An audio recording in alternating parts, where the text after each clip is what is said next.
When I was in the sixth grade, at some point during the school year, I started to wear my bright red raincoat to school every day. I'd wear it inside and outside, rain or shine. And I wore this raincoat until my teacher finally asked me why I wore it all the time. And I was so ashamed of my answer because I wasn't supposed to be talking about this sort of subject. So I leaned in real close and I whispered, I wear my raincoat every day because I don't have any bosoms.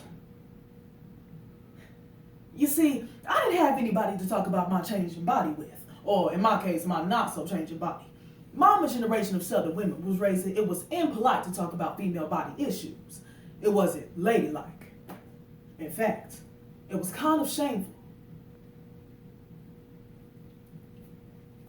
Throughout world history, restrictions have been imposed on women from personal style to self-expression, and even to the amount of knowledge that we are able to gain about our own personal experiences.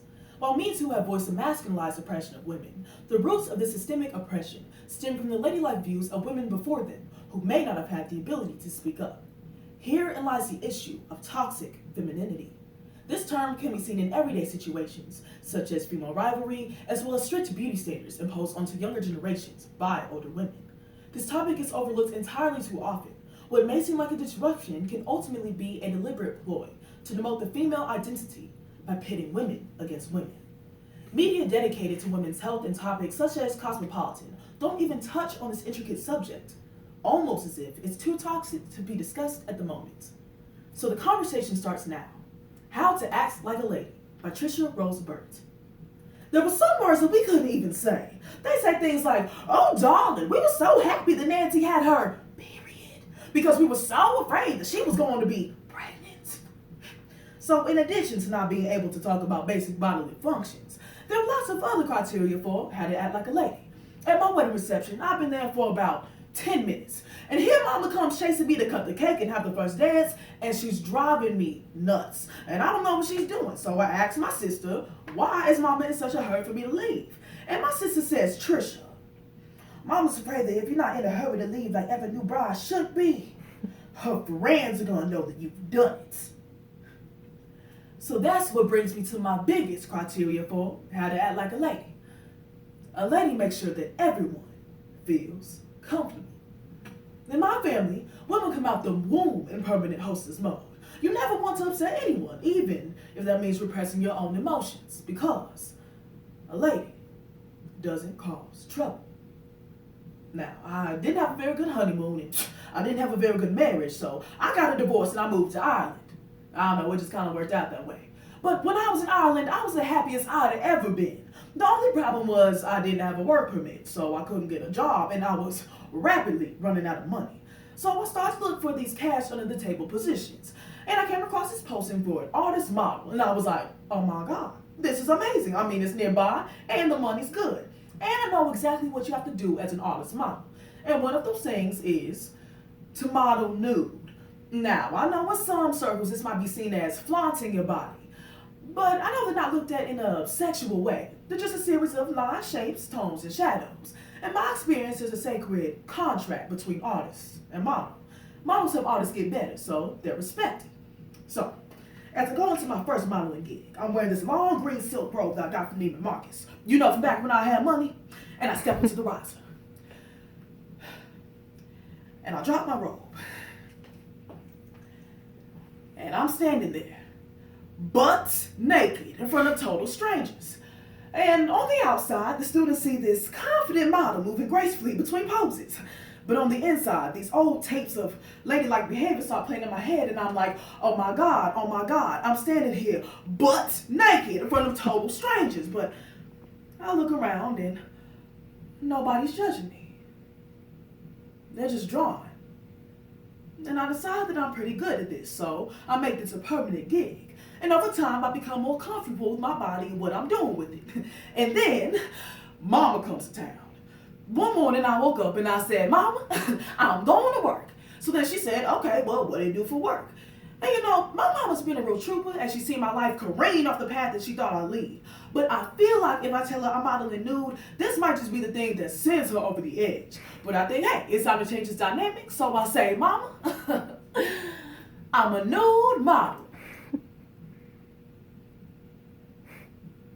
And there's silence. And she looks at me in this sort of bewildered way. And she says, honey, do you do it for the money like I'm a prostitute or something? So then I say, well, yes, mama, I do it for the money. But I explain to her that I'm just a series of lines, shapes, tones, and shadows. And she relaxes a little bit. But that's probably only because I'm doing this in Ireland and her friends never have to find out. Anyway, so back in the States, it's my college reunion. And I decide to go. And when I'm there, my friends want to know what I'm up to. And you know, I'm a little nervous, but I think, hey, I'm on a roll. I told my mama. So I say, I'm a new model. And one of my friends says, Trisha, you not only dropped your clothes, you dropped your baggage. And I begin to feel so evolved. I begin to think, I've got this. I've got this all figured out. I've broken this age-old curse of ladylike behavior. I can say the words period and pregnant. I don't have to follow anyone else's rules for me. I can lead my life. My life. And it's going to be amazing. So, when I go back to Ireland, I start to model for professional artists. And one of them recommends me for this gig. This big British art director is coming into town and he wants to do a drawing from the female figure. And I'm like, oh my God, this is my big break, right? So I go to the art director's apartment. I knock on the door. He says, come on in. I step inside and immediately I feel like something is off. For one, he's finishing off a bottle of wine in the middle of the afternoon. And for another thing, his TV is blaring. And I think to myself, this doesn't seem very sacred or respectful. I start to get this very unsettling vibe. And I start to think that I should just turn back now. But then these old tapes of ladylike behavior start playing in my head. And I'm like, well, I don't want to say something that might hurt his feelings. I don't want to make him feel uncomfortable. So I drop my robe. And I step into his riser. And I'm standing there in front of him, completely nude. And the pose that he wants me to do is one with my legs are spread apart and my arms are up in a V.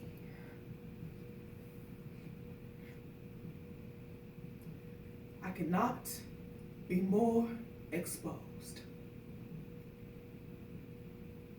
Up on this mantle, I see 10 not particularly good drawings of women in this exact same pose. And then it's clear to me, he doesn't just want to draw from the female figure. He just wants to stare at naked women. I get really scared. And I begin to calculate how long it might take me to get from the riser to the door. And then all of a sudden he says, this isn't working. So I grab my robe. And I'm headed for the door. And all of a sudden he says, wait, do you want to see a drawing?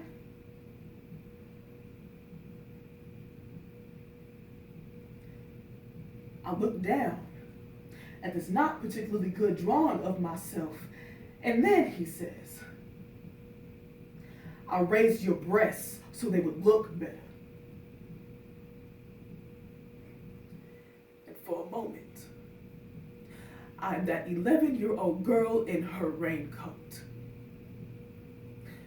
And then I'm outraged. And then I remember how scared I am, so I just get the hell out of there.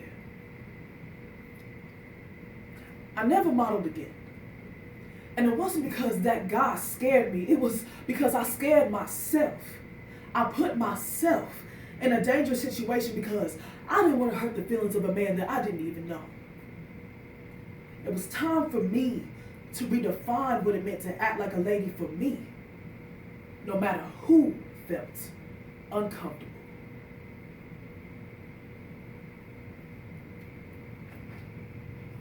Woo-wee.